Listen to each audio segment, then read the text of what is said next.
Radio Rahim here with one of the few men in boxing that need absolutely no introduction. Not only is he an executioner, but apparently he's an alien.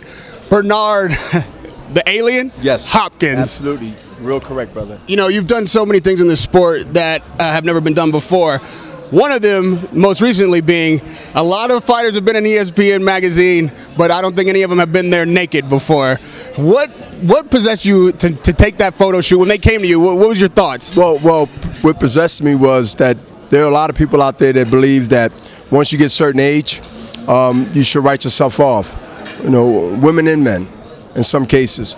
And I just want to show that you should be not only proud of who you are, whether you got a body like Bernard Hopkins or you don't have one. I think at the end of the day, it's art, and I think art need to be displayed in tasteful ways, not distasteful ways. And I think that motivation of what I've done and others is only, I hope, will inspire those who not only is out of their 20s and some 30s and maybe 40s, but as I approach 50 in a couple of months, January 15th, 1965, is that I want to display what I've actually preached for many years. You take care of yourself, you live right, you get the proper rest, you put the prayer behind it, and you also understand that your body is a temple. Then one way of showing it with extreme eye-opener credibility is to do the ESPN body issue. And Radio Rahim, you're probably going to do it next year now since you've seen Bernard Hopkins outdo you for the first time. But I want to get that out there, everybody, and I also want to say that you're doing a fantastic job through the internet and getting these interviews and getting the honest and pulling the honest stuff out of us, and I just gave you one.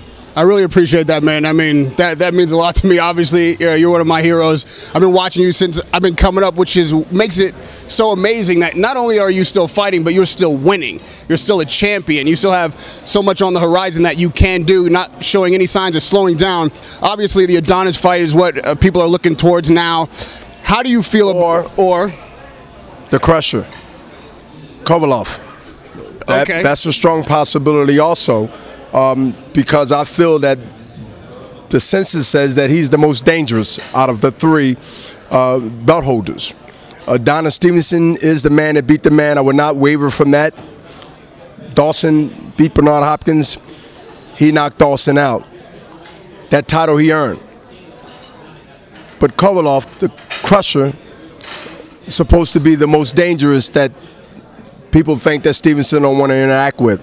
Well, I don't run from the fire, I run to the fire. And so if it means getting him first, that is Kovalev, exposing that he's dimensional, one that is, not the disease, then I get him first and then get Stevenson second. Whatever order both of these guys come, left or right, if it's Stevenson, well be it, let's get it on. If it's Kovalev after his fight, I believe in August next month, let's get it on. Radio Rahim, let's go. You're calling out Kovalev. I hear that right now. First of all, do you feel like he's a more dangerous fighter for you than Adonis Stevenson? And if so, how, we all know matchups make fights, that's a cliche. And how do you match up in your mind against the two fighters, both respectively? Well, I think both of them are dangerous because both of them is 15 years younger than Bernard Hopkins, and they both do carry extremely big punch when they launch those rockets. But I just want to tell the fans out there that my whole career, at a level of championship status for many, many years, almost 3 decades, well, at least 2 decades out of the 3, that Bernard Hopkins always want to fight the best in whatever division that I've entered. And that's only 2. The middleweight division is signed, sealed, and delivered with the executioner. And now in the light heavyweight division, which was my first bout, historic, was Antonio Tarver. And so I stayed there, and I'm making history every time I fight. And why not fight the 2 dangerous guys, either one, to continue to prove my supremacy, that I haven't wavered from fighting the best, the toughest, and most threatening guys in my division. And so here we are.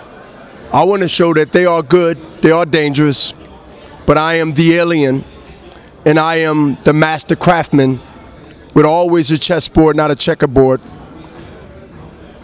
To display that is, to me, it's historic every time, and I'm going to have fun to do it until I leave the game.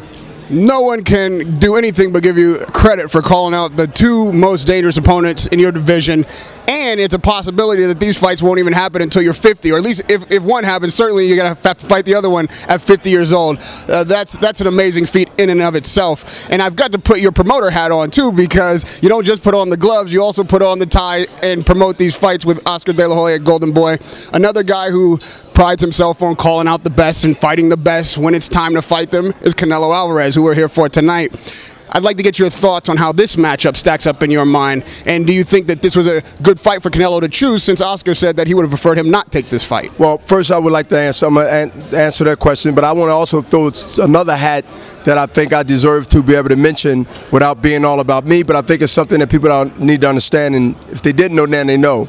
It's not only the promoter in Bernard Hopkins, but I've also been self-managed since 1995.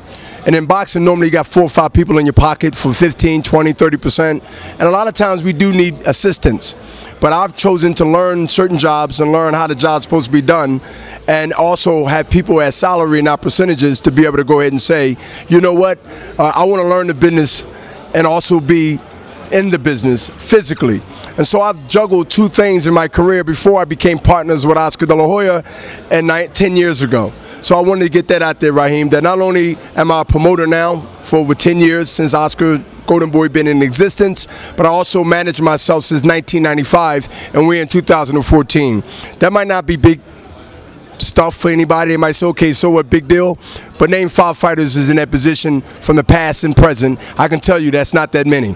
Now, as far as Canelo and Lara, this is a fight that I am surprised that the promoters took it more than surprise of the fighter. 99% of the fighters will fight fights that they don't supposed to or shouldn't fight. But when you're a fighter and you got the heart of a fighter, sometimes and most of the time you don't look at another fighter as a risk to you. You look at another fighter as being somebody that you can prove that you are better than him, and that you believe that you need to be in a spot, and that you are the star that people are saying you are. Canelo has that spirit. He has to now prove that that was the right call. Is this a dangerous fight? Absolutely. This is not a tune-up or I look good fight. But can he look good? He can look great if he do the things that he need to do. But is it a chance, a realistic chance of an upset? Absolutely. I'm telling you that this fight is a fight where not only the old cliche of styles make fights, but Lara shows to give anybody trouble that comes forward and try to just wipe him out. He fights great on his back feet. He has the ability to make you miss and make you pay. He's more of a counter puncher than an aggressive fighter. He has quick hands and he throws more than one punch every time he launches his rockets. Yes, he's a threat. I do pick Canelo to win the fight, but it's no landslide.